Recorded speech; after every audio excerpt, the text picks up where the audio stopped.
Merhabalar, ben Yüksel, kanalıma hoş geldiniz. Elimizde kalan eski ipler ya da eski hırkalar, kazaklar sökülerek elde edeceğimiz eski iplerle de çok güzel baharat takımları yapabiliriz.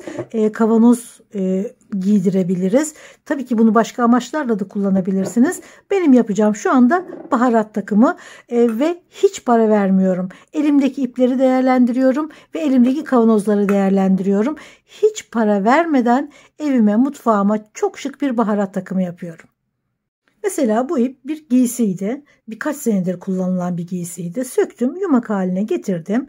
Şimdi kavanoz giydirmede kullanacağım. Koton bir ip. Ama illaki koton olması da gerekmiyor. Evinizde ne varsa çok ince ipleri de birkaç kat yaparak kalınlaştırabilirsiniz.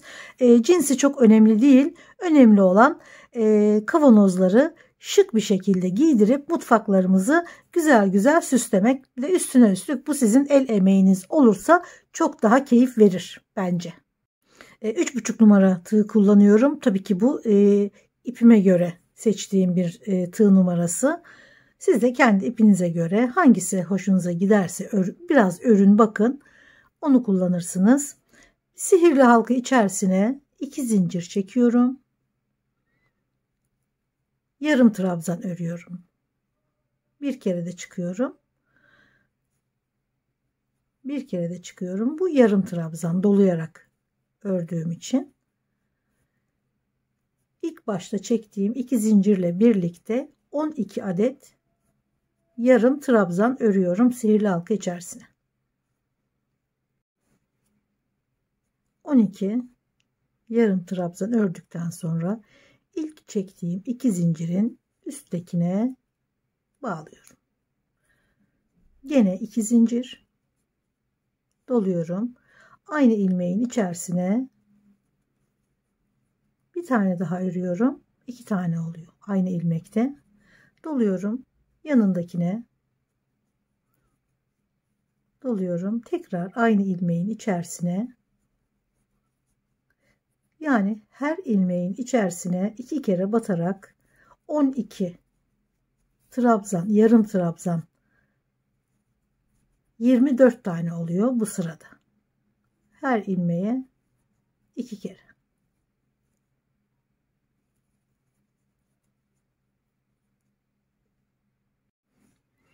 ...24 tane trabzan ördükten sonra gene baştaki zincir trabzana bağlıyorum. 2 zincir çift batıyorum. Bir ilmeğe 2 kere örmüş oldum. Şimdi bir tane. Sonrakine 2 tane. Aynı ilmeğe bir tane daha. Yani bir tek, yani bir çiftle başladık. Bir çift, bir tek, bir çift. Şimdi bir tane tek. Çift, tek. Sırayı bu şekilde tamamlıyorum. Tek trabzandan sonra çiftle başlamıştık. Tekle bitirdik ve ilk trabzana bağlıyorum. Kavanozun alt kısmı kadar örmeye devam ediyorum. Gene 2 zincir. Gene çiftle başlıyorum. Aynı ilmeğe bir kere daha. Şimdi 2 kere tek batıyorum.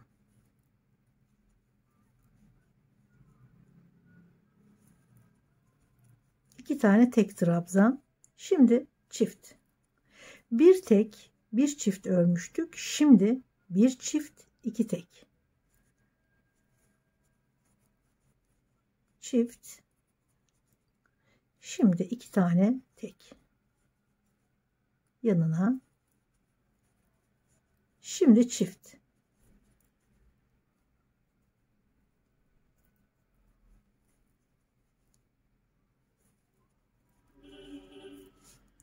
Çift, tek, tek. Çift, tek, tek. Bu şekilde sırayı tamamlıyoruz. 2 tekle bitirdik. Çünkü çiftle başlamıştık. 2 tekle bitirdik. ilk trabzanın üzerine bağlıyorum. Şimdi bu kavanozlar yükseklikleri farklı olsa da genişlikleri aynı. Ölçüyorum. Sanki bir sıra daha istiyor. Siz de bu şekilde ölçerek, yani şöyle tam kenara geldiğinde örgüyü genişletmeyi bırakıyorsunuz. Benim bir sıra daha istiyor. Daha küçük kavanoz örerseniz bu kadar çok sıra örgü örmenize gerek kalmaz. 2 zincir, aynı ilmeğin içerisine bir kere daha batıyorum. Çift olmuş oluyor. Şimdi 3 tane tek örüyorum.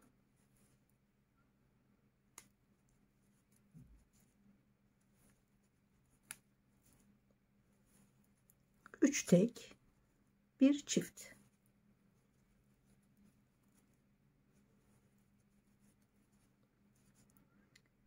Çift, tek, tek, tek, çift. Bu şekilde sırayı 3 tekle bitiriyorum.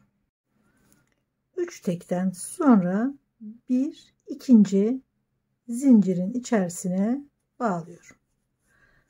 Artık genişletme yapmayacağız. Bu yeterli. Ölçerek yapıyoruz. Ne çok bol ne çok dar olmaması gerekiyor.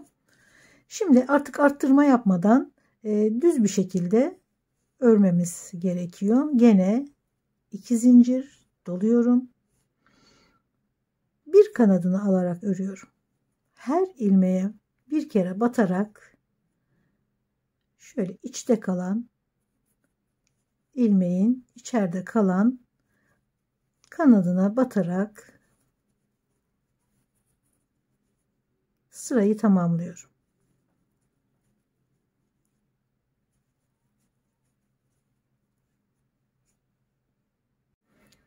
Sıra sonunda bir ikinci zincire bağlıyorum. Gene 2 zincir, her ilmeğin içerisine burayı nasıl ördüysek gene o şekilde böyle batarak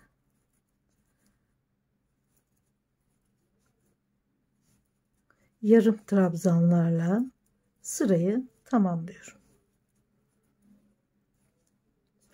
Bu şekilde 4 sıra kadar öreceğim. Büyük kavanoz, yani yüksek olan kavanozu çalışacağım için şöyle çok ortaya gelmeden şuralarda bitirmek istiyorum. Çünkü geri kalan daha fazla olan alanı desende kullanmak istiyorum. 4 sıra, en fazla 5 sıra yeterli gözüküyor.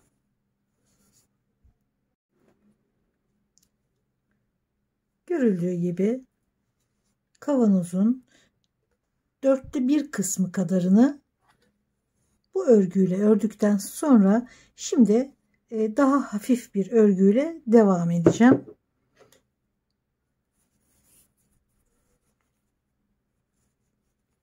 Bir, iki, üç, 4, 5, 6, 7, 8 zincir çektim. 1, 2, 3, 4. ilmeğe ilmek kaydırarak bağladım. 1, 2, 3, 4, 5, 6, 7, 8 zincir. Gene 1, 2, 3, 4. ilmeğe ilmek kaydırarak bağlıyorum. Bu şekilde devam ediyorum. Sonunda 1, 2, 3, 4 zincir, 2 kere doluyorum.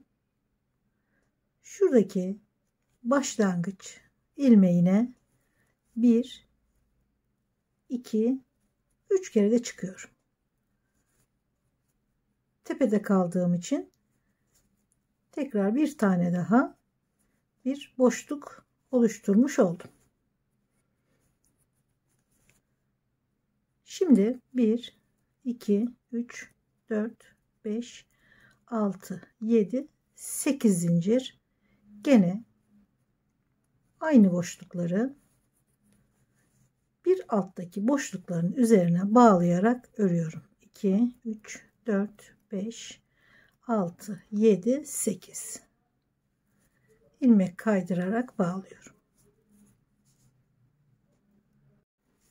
Sıra sonunda gene bir alt sırada yaptığımız gibi 1, 2, 3, 4 zincir çekiyorum. Yani şuradaki boşluğun oluşturan zincirin yarısı. 2 kere doluyorum. Şunun dibine, yanındaki boşluğun şurada dibine batıyorum.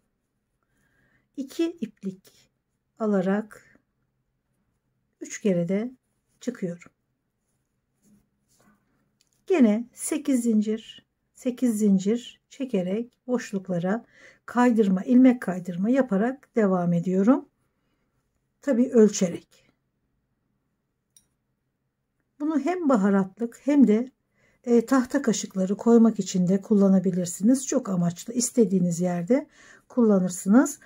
Kavanozun bitimine kadar bu deseni örmeye devam ediyorum. Kavanozun boyu kadar 4 sıra ördüm. 1, 2, 3, 4. Bu yeterli oldu.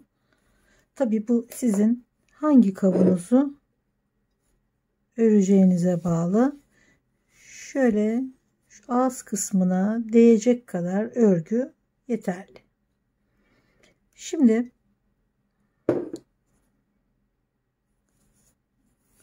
3 zincir şöyle bir tane zincir çekiyorum. Aynı boşluğa bir sık iğne.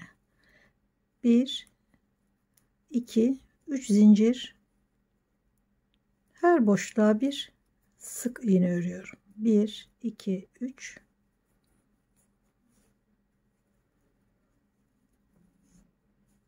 1, 2, 3. Bu şekilde sırayı tamamlıyorum. Sıra sonunda 3 zincir ve başladığım noktaya sırayı bağlıyorum. 2 zincir doluyorum. Şimdi 3 zincir, bir sık iğne. Bunların her birine birer yarım trabzan. Burada ördüğüm gibi. Her zincirin içerisine aralarda 3 zincir vardı. Bir tane de sık iğnenin üzerine. 3 zincirin üzerine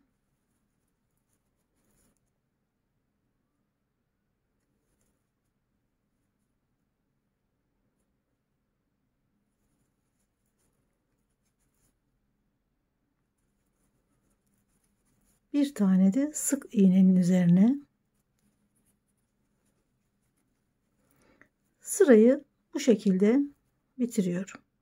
Her zincire bir sık, yarım trabzan ve sık iğnenin üzerine.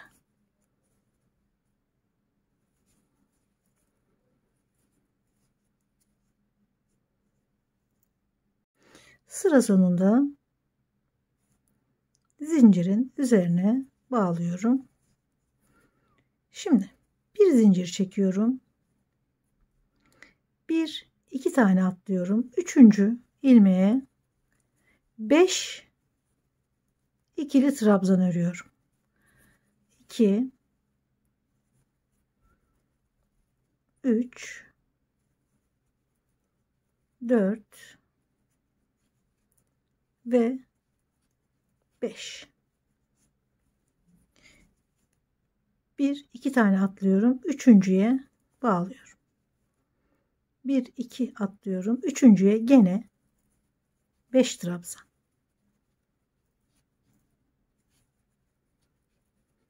3, 4, 5. 1, 2, üçüncüye bir sık iğne. 1, 2 atlıyorum. Üçüncüye gene 5 trabzan.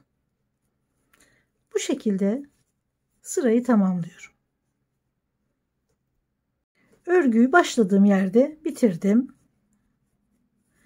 Sonrasında zincir çektim. Uçlarına birer tane boncuk da takabilirsiniz. İsterseniz hiç takmayın. Şu aralardan geçirerek uçlarına isterseniz böyle boncuklar takın. İsterseniz takmayın. Sade bırakın. Mumluklar yapabilirsiniz bu örgülerle. Daha küçük kavanozlarda, şunun gibi şöyle kavanozlarda çok güzel mumluklar yapabilirsiniz. Yüksekliği tam oldu. Şöyle sıkıştırıyorum.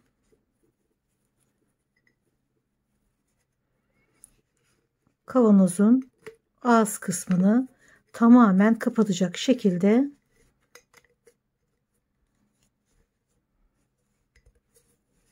gayet güzel oldu. Daha da sıkabilirim. Şöyle. Bakın. Çok harika bir mumlukta kullanabilirsiniz bu şekilde. Umarım beğenmişsinizdir. Videolarımı beğeniyorsanız ve bundan sonrakileri de izlemek isterseniz beğenmeyi ve abone olmayı lütfen unutmayın. Görüşmek üzere. Hoşça kalın.